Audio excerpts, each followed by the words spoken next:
Hello बच्चों, आप सभी का आपके प्यारे से चैनल लक्षद्वीप एजुकेशन हब में एक बार फिर से स्वागत है। तो एक पिछली वीडियो आप देख चुके हैं इलेक्ट्रोकेमिस्ट्री से पार्ट 1 की वीडियो, और इलेक्ट्रोकेमिस्ट्री से आज हम सेकंड वीडियो या पार्ट 2 वीडियोस के लेकर के आए हैं। बेटा, इसमें हम पढ़ने वाले हैं इलेक्ट्रोड पोटेंशियल। क्या पढ़ने वाले हैं? Electrode potential. ओके, देखते हैं इलेक्ट्रोड पोटेंशियल की डेफिनेशन क्या होती है। The tendency of an electrode to loss और gain electron when it contact with its own ions solution. ठीक है, अब डेफिनेशन से कुछ बातें समझ में आई होगी, कुछ नहीं आई होगी, तो हम इसको हिंदी में समझते हैं और अपने आप को पहले समझने की कोशिश करते हैं। उसमें कहा है टेंडेंसी। टेंडेंसी मतलब क्या होता है? एक एक मतलब एक प्रॉपर्टी समझ लो।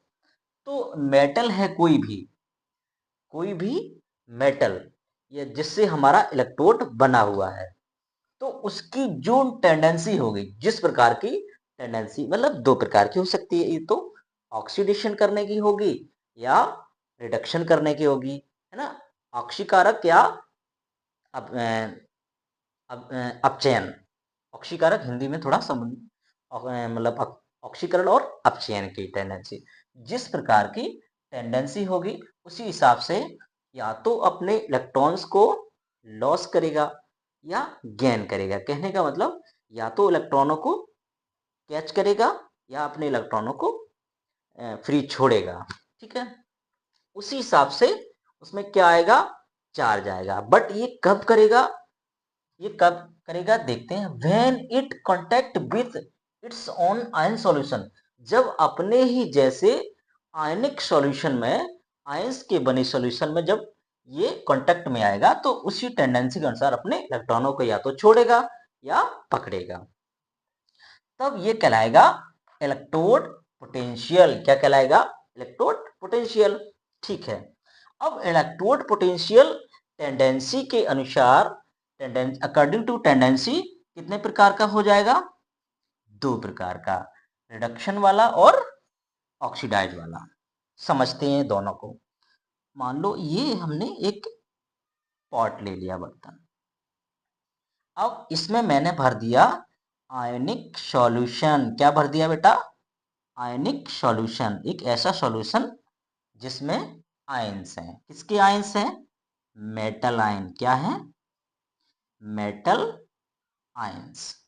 ओके, अब जिसकी ये मेटल आयंस हैं, उसी मेटल की हम एक रॉड को इसमें डिप करेंगे, जैसे कि चाय में हम बिस्कुट को डिप करते हैं। ओके, तो अब बेटा होगा क्या, ये भी किससे बनी है? मेटल से। तो यहाँ पे हम किसी मेटल का नाम नहीं ले रहे हैं, बस एम फॉर मेटल मान के चल रहे हैं। तो ऐसी कंडीशन में क्या होगा कि इस आयंस, इस सॉल्यूशन में भी आयंस हैं। किसके आयंस हैं? मेटल के। और ये रॉड भी मेटल की है। तो होगा क्या, एम, ये क्या कर जाएगा? मेटल, जो मेटल आयंस हैं पॉजिटिव वाले, वो क्या करेंगे?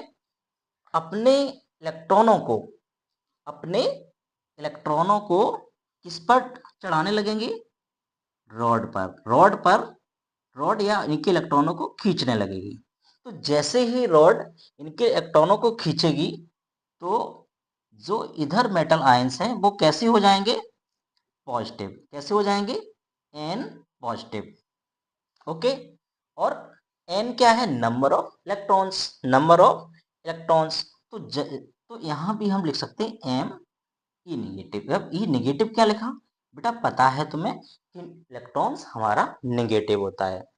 अब इसके अनुसार क्या होगा, जैसे ही सारे निगेटिव चार्ज इस मेटल पे आने लगेगा, ये मेटल रॉड पे आने लगेगा, तो इसमें सारे के सारे कैसे हो जाएंगे? निगेटिव चार्ज आ जाएगा। क्या आ जाएगा? निगेटिव आयंस हो जाएंगे। इसमें कैसे हो जाएंगे? Positive ions. इसमें कैसे हो जाएंगे? Positive ions. बात समझ में आ रही है ना? इसमें पॉजिटिव आयंस हो जाएंगे। तो अब इस रॉड का और सॉल्यूशन का जो पोटेंशियल है, जब चार्ज में डिफरेंस आ जाता है तो उसको ही हम पोटेंशियल डिफरेंस कहते हैं। क्या कहते हैं? Potential difference. तो यही हमारा क्या कहलाएगा? Electrode potential. क्या कहलाएगा? Electrode potential. But it oxidize electrode potential. बात समझ में आ गई? अब इधर हम देखते हैं रिडक्शन के लिए प्रोसेस सेम है, वही चीजें हैं, बस अंतर इतना है कि इस सॉल्यूशन जो बना है जिस मेटल से, उस मेटल की टेंडेंसी कैसी है? रिड्यूस होने की। कैसी टेंडेंसी है? रिड्यूस होने की। तो इसमें हमने एक रॉड को डिप किया और यहां भी हमने क्या लिया? मेटल सॉल्यूशन या मेटल आयंस भी कह सकते हैं। ठीक है, तो इसमें क्या होगा? पहले हमारे इलेक्ट्रॉन्स रॉड पर जा रहे थे या रॉड हमारे इलेक्ट्रॉनों को खींच रही थी, बट यहाँ पे इलेक्ट्रॉनों को छोड़ेगी। तो इलेक्ट्रॉन छोड़ेगी तो यहाँ पे कैसा चार्ज आएगा? Negative charge. सॉल्यूशन में कैसा चार्ज आने लगेगा? Negative charge. ओके, यहाँ निगेटिव चार्ज आएगा जब, तो रॉड पर हमारा कैसा चार्ज होगा? Positive charge. कैसा होगा? Positive charge. यहाँ भी बेटा पोटेंशियल डिफरेंस हो रहा है, तो इस जब पोटेंशियल डिफरेंस कहीं भी होता है तो हम उसको इलेक्ट्रोड पोटेंशियल बोलते हैं। ठीक है, बात समझ में आ गई? बट ये डिपेंड कर रहा है हमारे मेटल की टेंडेंसी पर। किस पर कर रहा है? मेटल की टेंडेंसी पर, कि ये ऑक्सीडेशन के लिए है या रिडक्शन के लिए है। ठीक है, बात समझ में आ गई दोनों चीजें की? चलो अब थोड़ा सा आगे बढ़ते हैं।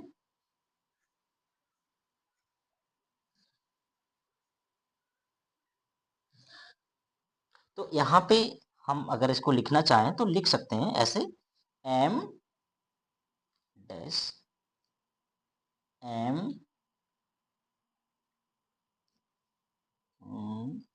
प्लस 2, या फिर इस तरीके से लिखेंगे,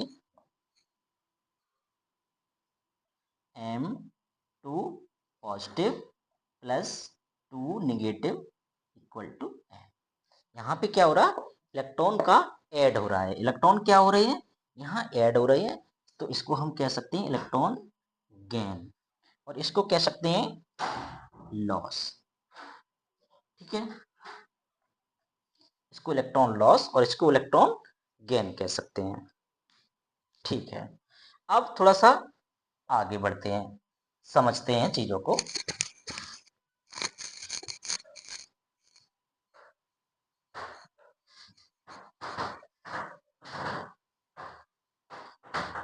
ठीक है, अब बेटा मैंने समझा, इलेक्ट्रॉन पोटेंशियल को समझ लिया, ऑक्सीडेशन और रिडक्शन दोनों को समझ लिया। अब देखते हैं factor affecting factor affecting of electrode electrode potential. Okay, कि इलेक्ट्रोड पोटेंशियल को कौन से ऐसे कारण हैं, कौन से ऐसे कारक हैं जो इलेक्ट्रोड पोटेंशियल को प्रभावित करते हैं या इफेक्ट कर सकते हैं।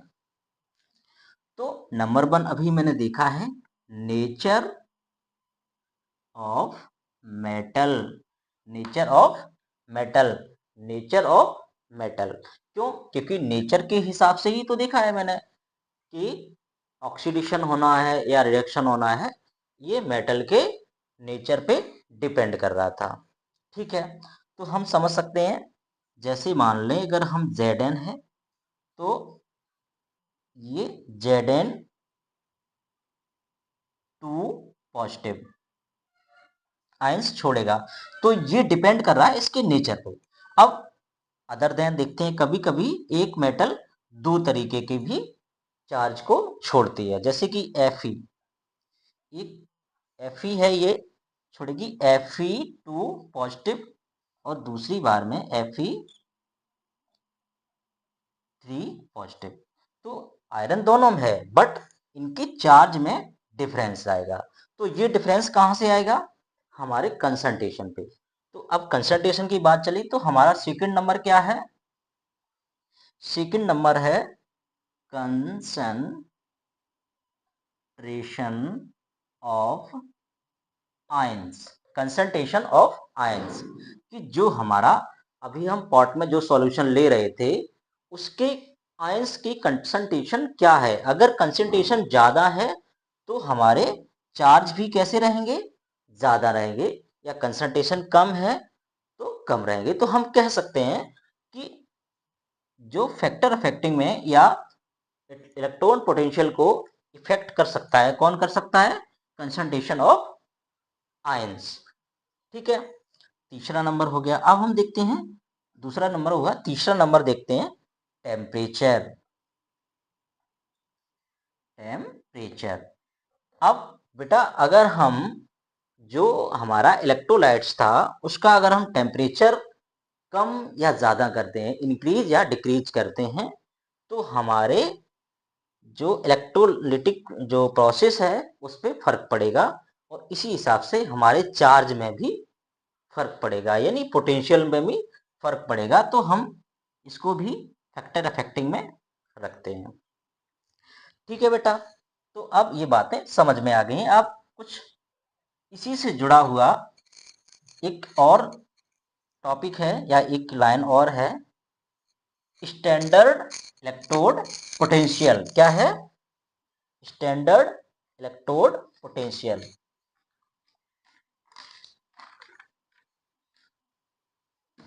ठीक है, SEP। ओके, इसको हम कह सकते हैं स्टैंडर्ड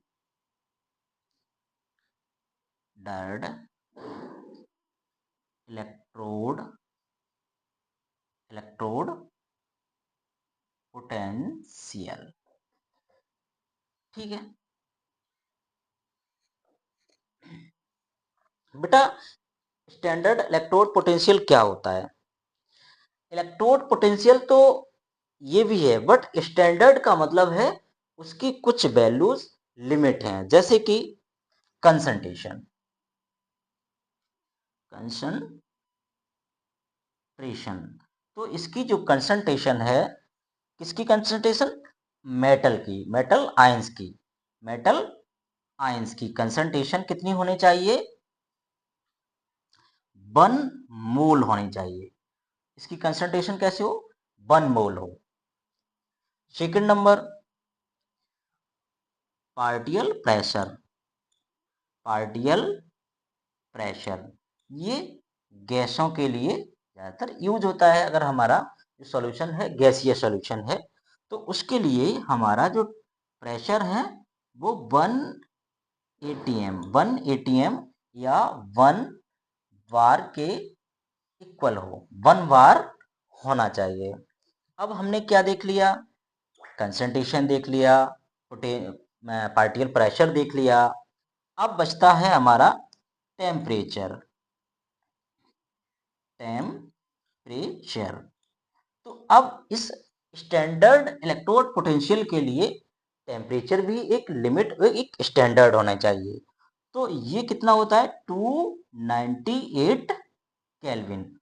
ओके, अब 1 केल्विन में, यानी केल्विन से हम डिग्री सेल्सियस को समझते हैं, क्योंकि 1 या 0 डिग्री सेल्सियस इक्वल टू मेरा कितना होता है? 273 केल्विन होता है। अब हमारा कितना केल्विन दिया गया है? 298। तो जैसे ही हम इसको घटाएंगे तो हमारा टेम्परेचर निकल के आएगा डिग्री सेल्सियस में 25, यानी 25 डिग्री सेल्सियस। कितना टेम्परेचर आया? और इसी को हम रूम टेम्परेचर भी बोलते हैं। क्या बोलते हैं? Room temperature. तो स्टैंडर्ड इलेक्ट्रोड पोटेंशियल के लिए क्या मानक होने चाहिए?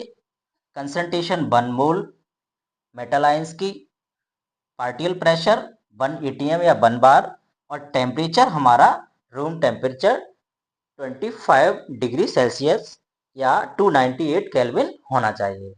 तो आज हमने क्या पढ़ा? इलेक्ट्रोड पोटेंशियल पढ़ा, oxidation electrode potential, reduction electrode potential और स्टैंडर्ड इलेक्ट्रोड पोटेंशियल पढ़ा। ठीक है, इसी के साथ विदा लेते हैं। कैसा लगा सेशन? धन्यवाद।